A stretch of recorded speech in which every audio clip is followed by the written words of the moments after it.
Hello everyone, আজকে আমরা যেটা আলোচনা করব that is RNA interference technique.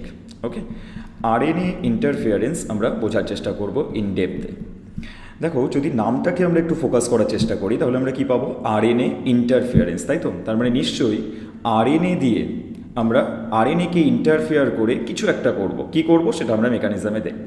তো আরএনএকে ইন্টারফেয়ার করে যখন আমরা কোনো প্রোটিন ফরমেশনকে বাধা দিই, রাইট, আরএনএকে ইন্টারফেয়ার করে যখন আমরা কোনো প্রোটিন ফরমেশনকে বাধা দিই তখন সেই স্টেপটাকেই বলা হয় বা সেই মেথডটাকে বলা হয় আরএনএ ইন্টারফেয়ারেন্স টেকনিক বা আরএনএ ইন্টারফেয়ারেন্স মেথড।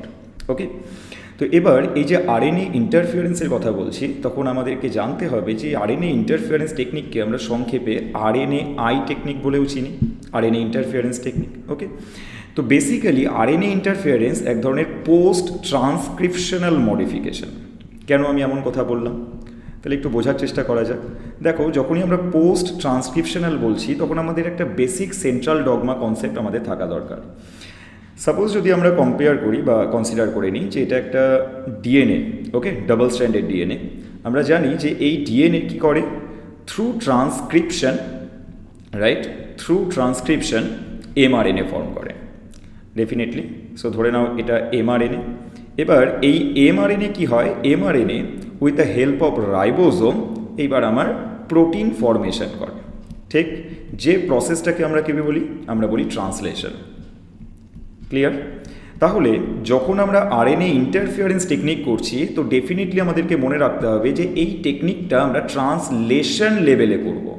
অর্থাৎ ট্রান্সক্রিপশন হয়ে গেছে, এমআরএনএ তৈরি হয়ে গেছে, এবার এমআরএনএ থেকে প্রোটিন ফরমেশনকে আমরা বাধা দেব, রাইট? সো এমআরএনএ থেকে আমরা যেহেতু প্রোটিন ফরমেশনকে বাধা দিচ্ছি তাই আমরা এটাকে ডেফিনেটলি বলতে পারি যে ট্রান্সক্রিপশনের পরে আমরা এই টেকনিকটাকে ইউজ করছি, তাই না? ট্রান্সলেশনকে বাধা দিতে চাইছি আমরা, প্রোটিন ফরমেশনকে বাধা দিতে চাইছি, তাহলে এমআরএনএ তৈরি হওয়ার পরে আমরা এই টেকনিকটা ইউজ করব। That's why RNA interference technique is called or is known as post transcriptional interference or post transcriptional modification. Clear? Post transcriptional অর্থাৎ ট্রান্সক্রিপশনের পরে আমরা এই প্রসেসটা অ্যাপ্লাই করছি। বেসিক্যালি আরএনএ ইন্টারফিয়ারেন্স দুটোভাবে আমরা পারফর্ম করতে পারি। ওকে, থ্রু এসআইআরএনএ ইন্টারফিয়ারেন্স টেকনিক, অথবা আমরা এমআইআরএনএ ইন্টারফিয়ারেন্স টেকনিকও ইউজ করতে পারি। এসআইআরএনএ stands for small interfering RNA. কেন স্মল ইন্টারফিয়ারিং আরএনএ বলছি সেটা আমরা একটু সময় পরেই দেখার চেষ্টা করব। আর এমআইআরএনএ মিনস মাইক্রো ইন্টারফিয়ারিং আরএনএ। ওকে, তো আজকের এই ছোট্ট ক্লাসটা আমাদের পুরোপুরি ফোকাস থাকবে, আমরা চেষ্টা করব বোঝার যাতে এসআইআরএনএর কনসেপ্ট আমরা ক্লিয়ার করতে পারি। অন্য কোনো ক্লাসে আমরা এমআইআরএনএ নিয়ে ডিসকাস করব, তো আজকে আমরা এসআইআরএনএ নিয়ে কথা বলবো। তার মানে স্মল ইন্টারফিয়ারেন্স আরএনএ দিয়ে আমরা পোস্ট ট্রান্সক্রিপশন লেভেলে এমন কিছু একটা করব যাতে প্রোটিন ফরমেশন বাধাপ্রাপ্ত হয়। ক্লিয়ার? তাহলে চলো দেখা যাক কীভাবে আমরা এই প্রসেসটাকে পারফর্ম করতে পারি। আচ্ছা, আমরা কিছু সিচুয়েশান কল্পনা করে নিই। ধরে নাও এটা একটা সেলের নিউক্লিয়াস। এটা একটা সেলের নিউক্লিয়াস। এটা যদি একটা সেলের নিউক্লিয়াস হয় তাহলে আমরা জানি যে নিউক্লিয়াসের মধ্যে কি থাকে? ডিএনএ থাকে, তাই তো? তাহলে এটা ধরে নাও ডিএসডিএনএ অর্থাৎ ডাবল স্ট্র্যান্ডেড ডিএনএ। এই ডিএনএ থ্রু ট্রান্সক্রিপশন কি ফর্ম করবে? MRNA, right? এবার নিশ্চয়ই এমআরএনএটা আমার থ্রু নিউক্লিয়ার পোর সেটা সাইটোপ্লাজমে চলে আসবে, ঠিক আছে? এইবার এই যে এমআরএনএটা তৈরি হলো, এই এমআরএনএতে নিশ্চয়ই এমন কিছু সিকোয়েন্স আছে যে সিকোয়েন্সটা থেকে আলটিমেটলি প্রোটিন তৈরি হবে, তাই না? তাহলে এই এমআরএনএটা যখন সাইটোপ্লাজমে চলে আসলো তখন আমরা কি করব? আমরা এক্সোজেনাসলি অর্থাৎ বাইরে থেকে, ওকে, রিমেম্বার এক্সোজেনাস ইন্টারফিয়ারেন্সের মধ্যে কিন্তু স্মল ইন্টারফিয়ারেন্স আরএনএ বা এসআইআরএনএ টেকনিক আসে। তার মানে এসআইআরএনএ সেলের মধ্যে ফর্ম হওয়া একটু দুর্বিষহ ব্যাপার, একটু টাফ প্রসেস। সেলের মধ্যে জেনারেলি 1% to 2% কেসে ফর্ম হতে পারে এসআইআরএনএ, তবে generally siRNA technique is completely based upon exogenous pathway, অর্থাৎ আমরা বাইরে থেকে ইনসার্ট করব সেই এসআইআরএনএ টেকনিকের জন্য যেটা রিকোয়ারমেন্ট থাকবে সেটাকে। তো ধরে নাও, কল্পনা করো যে বাইরে থেকে আমরা একটা ডাবল স্ট্র্যান্ডেড, রিমেম্বার বাইরে থেকে ধরে নাও আমরা একটা ডাবল স্ট্র্যান্ডেড আমি এখানে আর কয়েল ফর্ম দেখাচ্ছি না তোমাদেরকে, লিনিয়ার ফর্মেই আমরা ড্র করছি। তো ধরে নাও বাইরে থেকে একটা ডাবল স্ট্র্যান্ডেড আরএনএকে আমরা সেলের সাইটোপ্লাজমে ইনসার্ট করলাম। তাহলে সেলের সাইটোপ্লাজমেই ডাবল স্ট্র্যান্ডেড আরএনএ চলে আসলো। এইবার সাইটোপ্লাজমে একটা প্রোটিন এর ওপরে কাজ করবে, যে প্রোটিনটাকে আমরা বলবো ডাইসার প্রোটিন। ওকে, ডাইসার প্রোটিন এটা এক ধরনের আরএনএস প্রোটিন। আরএনএস মানে আমরা নিশ্চয়ই পড়ে এসেছি যে আরএনএস মানে এমন এনজাইম যে আরএনএকে ডিগ্রেড করতে, অর্থাৎ আরএনএকে ব্রেক করতে হেল্প করে। আরএনএস এনজাইম মানে আরএনএকে কাটে। যেভাবে আমরা প্রোটিয়েজ এনজাইম মানে জানি যে প্রোটিনকে ব্রেক করে, তাই না? অ্যামাইলেজ মানে জানি আমরা কার্বোহাইড্রেটকে ব্রেক করে। সিমিলারলি আরএনএস মানে এমন এনজাইম যে আরএনএকে ব্রেক করবে। ক্লিয়ার? তো এই ডাইসার এনজাইম কী করবে? এই ডাইসার এনজাইম এই যে ডাবল স্ট্র্যান্ডেড আরএনএটাকে আমরা এক্সোজেনাসলি ইনসার্ট করেছি সেলের সাইটোপ্লাজমে, এই ডাবল স্ট্র্যান্ডেড আরএনএটাকে সে কিছু ফ্র্যাগমেন্টে ভাগ করে দেবে। এবার ছোট ছোট টুকরোতে যখন ডিভাইড করা হলো ডাইসার প্রোটিন দিয়ে, তখন ডিএসআরএনএর 21 নিউক্লিওটাইডের সিকোয়েন্সের একটা স্মল ডিএসআরএনএ মানে ডাবল স্ট্র্যান্ডেড আরএনএ তৈরি হবে। এই যে 21 নিউক্লিওটাইডের যে ছোট্ট ডাবল স্ট্র্যান্ডেড আরএনএটা তৈরি হলো, এটাকেই আমরা নাম দেব siRNA। Okay, small interfering RNA. I think এইটুকু সবার ক্লিয়ার। এইবার দেখো কি হবে, যে এই siRNA বা স্মল ইন্টারফিয়ারিং আরএনএ এখানে আরেকটা প্রোটিন এসে রোল প্লে করবে। অ্যাকচুয়ালি এটা একটা প্রোটিন নয়, এটা এক ধরনের কমপ্লেক্স বলা হয়, রিস্ক কমপ্লেক্স। ওকে, আরএনএ ইনডিউস সাইলেন্সিং কমপ্লেক্স। এটা কমপ্লেক্স বলতে বুঝতেই পারছো, অনেকগুলো প্রোটিনের একটা গ্রুপ বা একটা ব্রাঞ্চ অফ স্ট্রাকচার একটা কমপ্লেক্স ফর্ম করেছে, যে কমপ্লেক্সটা এবার siRNA যেটা ডাবল স্ট্র্যান্ডেড হিসেবে আছে, অর্থাৎ দুটো স্ট্র্যান্ড হিসেবে আছে, সেই ডাবল স্ট্র্যান্ডেড ফর্মটাকে সে সিঙ্গেল স্ট্র্যান্ডে কনভার্ট করে দেবে। বোঝা গেল? অর্থাৎ এই যে ডাবল স্ট্র্যান্ড হিসেবে আছে, ডাবল স্ট্র্যান্ড হিসেবে যে আরএনএটা আছে, এটা এবার এই যে দুটো স্ট্র্যান্ড, এই দুটো স্ট্র্যান্ড এবার সেপারেট হয়ে যাবে। ক্লিয়ার? তাহলে এই রিস্ক ফ্যাক্টর বা এই রিস্ক প্রোটিন কমপ্লেক্স কী করছে? ডাবল স্ট্র্যান্ডেড আরএনএটাকে অর্থাৎ siRNAটাকে সিঙ্গেল স্ট্র্যান্ডে সেপারেট করছে।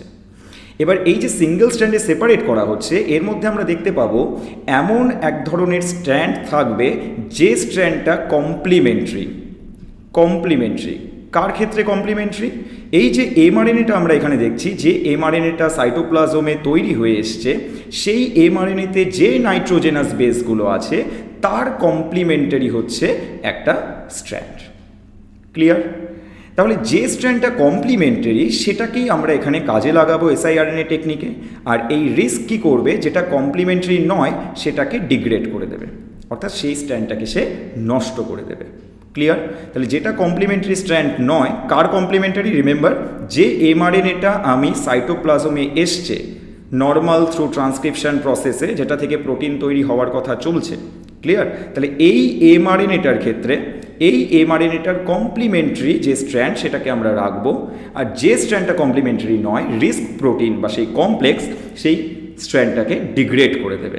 ক্লিয়ার? তাহলে এই যে কমপ্লিমেন্টারি স্ট্র্যান্ডটা, এই কমপ্লিমেন্টারি স্ট্র্যান্ডটাকে এবার আমরা নাম দেব antisense strand. Antisense strand. Clear?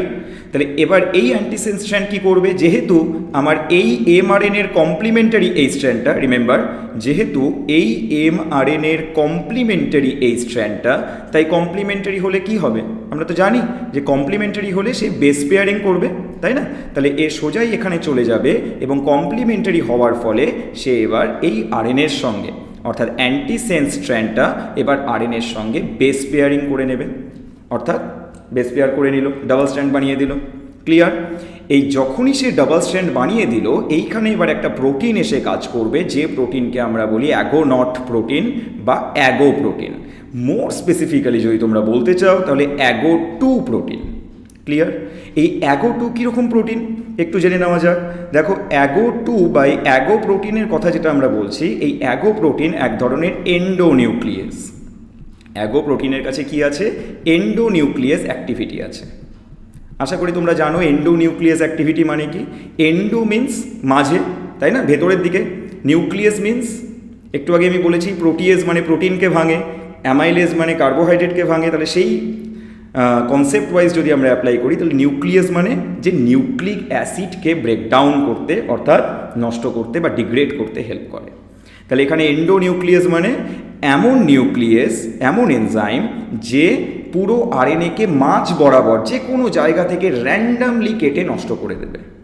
তাহলে এই AGO2 প্রোটিনটা যখনই কমপ্লিমেন্টারি বেস পেয়ারিং হয়ে গেল, তখন এইবার এই আরএনএটাকে, এই ডাবল স্ট্র্যান্ডেড আরএনএটাকে সে ডিগ্রেড করে দেবে, অর্থাৎ নষ্ট করে দেবে।